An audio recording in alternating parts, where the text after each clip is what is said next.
मेरे प्रिय विद्यार्थियों, आप सभी का इस हिंदी व्याकरण की अनुपम श्रृंखला रस के अंतर्गत पाठ नंबर 2 में हार्दिक अभिनंदन बंदन इस्तीफाल एवं खैर मकदम है। रस के बारे में हम चर्चा करेंगे। पार्ट 1 में उसके बेसिक चीजों की हम चर्चा कर चुके हैं। परीक्षा की दृष्टि से आज हम रस के बारे में, उनके अस्थाई भाव हैं, उनके बारे में चर्चा करें।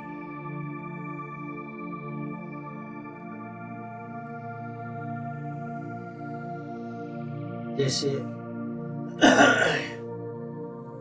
श्रृंगार रस दिया है, तो जितने भी रस हैं उसके बारे में चर्चा करें। हाफ ईयरली परीक्षा की दृष्टि से अगर देखा जाए, परीक्षा में कैसे आएगा, क्या आएगा, बेसिक चीजें पूछी जाएगी। तो अगर उस तरह हम चर्चा करें तो कम समय में हम अपने नोट्स के द्वारा चर्चा कर सकते हैं। विस्तृत चर्चा आपकी क्लास में हम करेंगे आपके बुक से, ठीक है।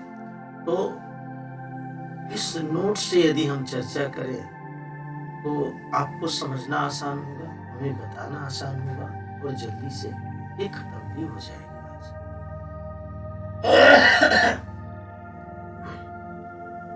थोड़ा सर्दी जुकाम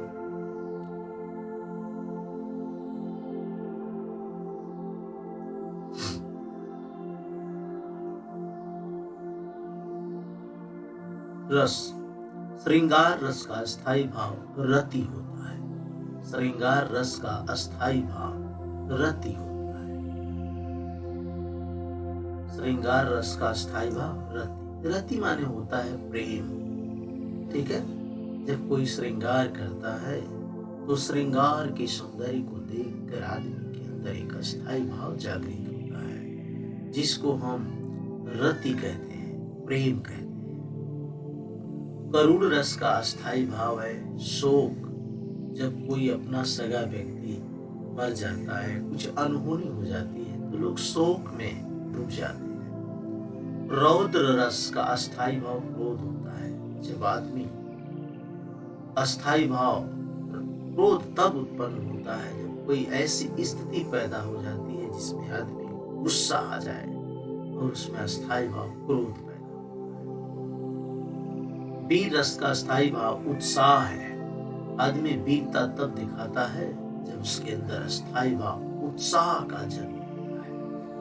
हास्य रस हंसता तब है जब उसके अंदर अस्थाई भाव हास्य जागृत हो जाता है। भयानक रस का अस्थाई भाव भय है। आदमी जब कोई भयानक वस्तु को देखता है तो उसके अंदर अस्थाई भाव जागृत होता है, डर, तो वो भागने लगता है।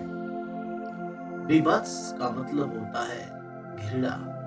मतलब विभत्स तब पैदा होता है जब कोई हम घृणित वस्तु देखते हैं तो हमारे अंदर एक अस्थाई भाव जुगुप्सा अर्थात घृणा पैदा हो जाता है। जैसे कुत्ते का मरना, मांस का सड़ना। अद्भुत रस, जब कोई हम अद्भुत आश्चर्यजनक चीज देखते हैं तो हमारे अंदर एक विस्मय पैदा होता है, ठीक है, आश्चर्य। शांत रस का अस्थाई भाव निर्वेद है। जैसे इसको याद करने के लिए मैं निर्वेद करता हूँ, मतलब निवेदन करता हूँ कि आप शांत रहे। तो शांत रस का अस्थाई भाव निर्वेद है। वात्सल्य रस का वात्सलता है। जब माँ बच्चे से प्रेम करती है और दोनों एक दूसरे से बिछड़ जाते हैं, अलग हो जाते हैं, तो वहां पे वात्सल्य होता है। तो इसमें से प्रश्न आएंगे, जितने रस हैं इनका अस्थाई भाव पूछा जाएगा, ठीक है। और एक दो पंक्तियां दे दी जाएगी, उसमें आपको पकड़ना रहेगा इसमें कौन सा रस है।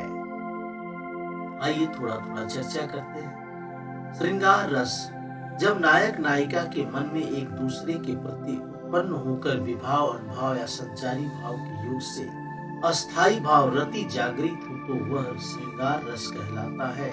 इस रस को रस राज भी कहा जाता है। मतलब जब नायक नायिका को देखता है तो नायक के मन में कुछ कुछ होने लगता है, ठीक है। तो जब नायक के मन में कुछ होता है तो नायक आश्रय हो जाएगा, और नायिका विषय हो जाएगी। ठीक है, और नायिका की जो सौंदर्य सामग्री है, ठीक है, वह उद्दीपन का काम करते हैं, आलंबन का काम करते हैं। तो ये सब देखने के बाद एक प्रेम का भाव जागृत होता है कि काश ये वस्तु हमें मिल जाती तो मैं भी रति करता, प्रेम करता। तो अस्थाई भाव जो जागृत हो गया वही श्रृंगार रस का अस्थाई भाव है, रति। श्रृंगार रस के भेद, इसमें संयोग श्रृंगार रस होता है और ये वियोग होता है। संयोग में जब हम मिलते हैं तो उसे संयोग श्रृंगार कहते हैं, और जब हम बिछड़ते हैं मिलकर तब वहां पर वियोग होता है। हम एक दूसरे की यादों को देखकर रोते हैं, जिसे विप्रलंब श्रृंगार भी कहा जाता है। तो बस इतना ही जानिए, ठीक है। उदाहरण आप देख रहे हैं, बतरस लालच लाल की मुरली धरी रुकाए, शौह करे भवन ऐसे दैन कहे न जाए। अर्थात गोपियों और श्री कृष्ण आपस में लालसा के कारण मिल रहे हैं और गोपियां बांसुरी छिपा दी हैं, जिससे आपस में वो न चुराने का कसम खाती हैं। इसमें से वो उनका मिलन हो रहा है और रति भाव पैदा हो रहा है। इसको बाद में चर्चा ज्यादा करेंगे, अभी तो हाफ ईयरली में छोटी चीजें आएंगी, उसी के बारे में चर्चा करेंगे। वियोग में मतलब हम नायक नायिका परस्पर अनुराग प्रगाढ़ हो जाता है और मिलन न हो पाता है या बिछड़ जाते हैं, तो वहां पे वियोग होता है। करुण रस का स्थायी भाव शोक है, जहां पर किसी प्रिय व्यक्ति की मृत्यु से जो भाव उत्पन्न होता है उसी को करुण रस कहा जाता है, जिसका स्थायी भाव शोक होता है। मतलब आदमी शोक में डूब जाता है। वीर रस, युद्ध अथवा किसी कठिन कार्य को करने के लिए हृदय में निहित जब उत्साह जन्म लेता है वही अस्थाई भाव हो जाता है। ठीक है, वीर रस, वीर रस को अच्छा से जान लीजिए। जैसे वीर रस का स्थायी भाव उत्साह है, बिना उत्साह का तो वीरता आप दिखा नहीं पाएंगे। युद्ध के प्रति दान, दया, धर्म आदि के प्रति भी होता है। युद्ध के प्रति भी उत्साह होता है, दान देने के प्रति भी उत्साह होता है, दया के प्रति भी उत्साह होता है, किसी धर्म के प्रति भी उत्साह होता है। तो दानवीर, दयावीर, धर्मवीर, ये भी वीर रस के ही भाव है। दान सब नहीं कर पाते, जो वीर होगा दान देने में, उसके अंदर उत्साह होगा, वही कर पाएगा। तो वीर रस के चार भेद हैं, युद्ध वीर, दानवीर, दयावीर, धर्मवीर। इसमें संचारी भाव आपका गर्व होगा, उत्सुकता होगा, आवेश होगा, हर्ष होगा। उठो देश सपूतो भारत रहा पुकार, भारत पर तुम मर मिटो, जाओ तैयार। यह भक्ति क्या कर रही है? उत्साह भर रही है और सुनने वाले के अंदर वीरता का अनुभव हो रहा है। आन बान पर देश की लाखों हुए शहीद, सीमा पर उत्सव मने, क्या होली क्या ही। आन बान है, देश की सम्मान के लिए लाखों लोग शहीद हो गए और सीमा पर उत्सव मनने लगा। और उत्सव ऐसा था जैसे लग रहा था कि क्या होली क्या ईद, मतलब होली और ईद में कोई फर्क नहीं रहा। हमारी जन्मभूमि की माटी है अनमोल, तिलक लगाए माटी से नहीं इसका। अर्थात हमारी जो जन्मभूमि की मिट्टी है वो अनमोल है और इसी का हम तिलक लगाते हैं। और माटी का कोई मोल नहीं, मतलब कोई कीमत निश्चित नहीं की जा सकती है, इतनी एक कीमत। जैसे आपके बुक में दिया है आपका वीर रस का एग्जाम्पल हम देखते हैं, परीक्षा की दृष्टि से महत्वपूर्ण है वीर रस।